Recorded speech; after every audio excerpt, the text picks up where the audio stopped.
Something interesting about neurotypicals I've noticed, well, something infuriating, I should probably put it, is that when you don't look at their eyeballs, neurotypicals do not like that. Basically, they think we're being offensive. They think we're, being a rude person. They think, we're uninterested in what they have to say. They might think we don't like them, or worse still, they usually think that we're lying. And it seems to be more prevalent for Western cultures in particular, or more ingrained, I should say. And then also, his body language as he was asking the questions really bothered me, because it shows you exactly what he thinks of them. He thinks of them as throwaways. He thinks of them as inconveniences. He thinks of them as garbage. I mean, he's not making any eye contact with them as he's asking the questions. He's going like this, right? And it just shows you the level of disrespect and disdain he has. Yeah. And I'm glad that you brought up the body language, because it made me think of an example. First of all, he refused to look them in the eye for more than a split second. Like, oh yeah, how do you get your money? He can't even look at them. And as he's standing, like in his suit, his body turned away. Anybody who's watched American Psycho, the scene where Patrick Bateman goes in the alley and is asking, like, oh, how did you get in this situation, to the homeless man before he knifed him? That is exactly the body language there of Jesse Waters. He couldn't wait to knife this guy, not physically, but in terms of how he's going to make him and other people like him look when he goes back to the studio. But the infuriating part is when you tell them that looking away and not looking at their eyeballs, it's not actually being rude, it's not being uninterested, and it's not lying.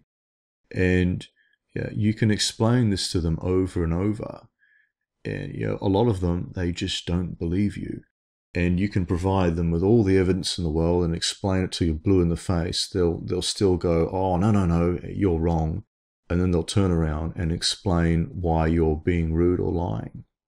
Yeah, isn't that amazing? Yeah. Just the sheer amount of arrogance there, their social zealotry. So for us, that is, Aspergians and Autistics, AS people, for us, there is this enormous pressure to look and behave exactly like a neurotypical. And of course, there's this enormous pressure to look at people's eyeballs, just like the NTs do. What I've also noticed is that neurotypicals will try and paint looking away as some sort of aberrant behavior, when it in fact isn't. And when in reality, it's actually normal human behavior to look away. It's completely normal to not look at someone's eyeballs. I'm serious. It is indeed normal human behavior. Okay, let me tell you a true story. You ready for this? Back when I was in high school, which was quite a long time ago, I was talking to one of my teachers after class, Mr. Hoshki, one of the good teachers. And if you're watching, I'm really sorry about my atrocious English. But yeah, we were talking about psychology, the human psyche, and various human behaviors, as well as in relation to other animals. Because, well, who doesn't talk to their teachers about that sort of thing? But it was just human behaviors, like, for example, how people sit and talk together. When they do that, they start to mirror each other's poses when they talk to each other, involuntarily. And one of the things Mr. Hoshki said was, he said, Moro, people cannot look directly at a person and think about something at the same time. And I thought that surely people would be able to look at someone's eyes and process information. And I told him that. And he said to me, no, really, people do in fact have a compulsion to look away when they process information.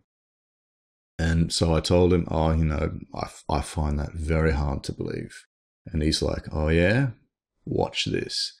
So he goes and he waves over one of his students. He's like, "Oh yeah, come over here. I just wanna ask you a couple of questions real quick." And then Mr. Hoshki, right? He puts his hands behind his back like this, so only I can see them.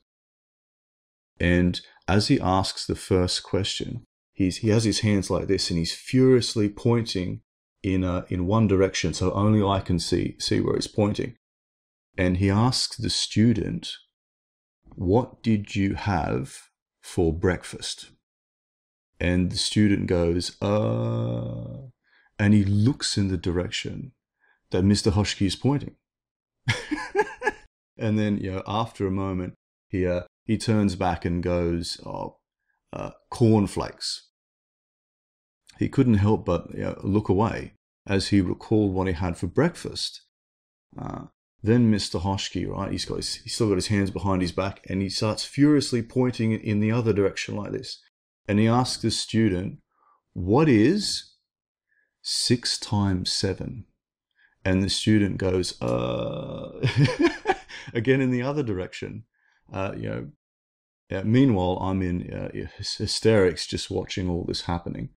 But yeah, that's my story. So that's why looking away is indeed normal human behavior.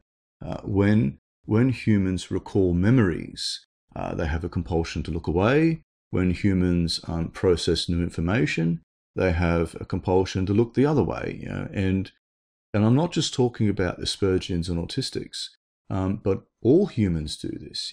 So neurotypicals as well. Everyone does indeed do it. So it is well and truly part of being human. But anyway, the moral of the story is this. It's not just AS people. It's everyone that can't help but look away. It's everyone that has this compulsion. All humans have this. It's something that we have to do in order to process information. It's not because we're lying or being rude or something like that. And it's definitely not something to be ashamed of. It is, after all, normal human behavior. And, the part where you're having to look at someone's eyeballs, that's the part that's strange. If anyone has a problem with, or makes a big issue out of AS people looking away, it's those people that are assholes. It's those people that are being ignorant and belligerent. They are the ones being rude and condescending. They are the ones being inconsiderate. Well, so yeah.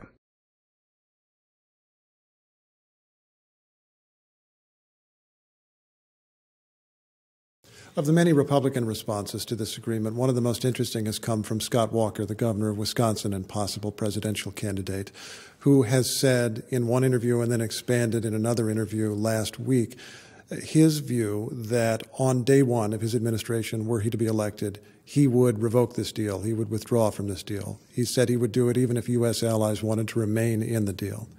If you conclude a deal and Congress has not formalized it, will that, as a practical matter, be within the power of the next president to withdraw from the deal on day one?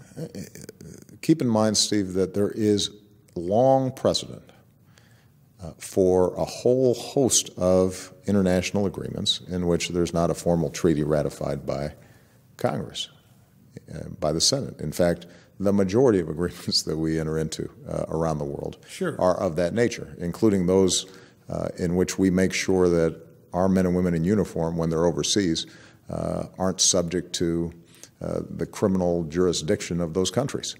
And I am confident that any president who gets elected will be knowledgeable enough about foreign policy and knowledgeable enough about the traditions and precedents of presidential power that they won't start calling into question the capacity of the executive branch of the United States to enter into agreements with other countries. If that starts being questioned, that's going to be a problem for our friends, and that's going to embolden our enemies. And it would be a foolish approach to take, and And, perhaps Mr. Walker, after he's taken some time to bone up on foreign policy, will feel the same way. Will that, as a practical matter, be within the power of the next president to withdraw from the deal on day one?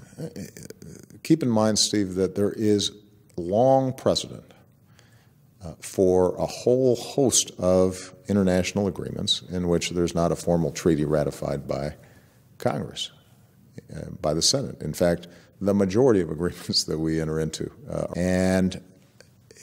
I am confident that any president who gets elected will be knowledgeable enough about foreign policy and knowledgeable enough about the traditions and precedents of presidential power that they won't start calling into question the capacity of the executive branch of the United States to enter into agreements with other countries.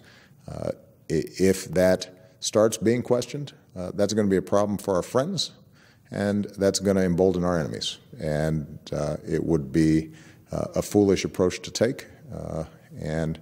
Perhaps Mr. Walker, after he's taken some time to bone up on foreign policy, will feel the same way.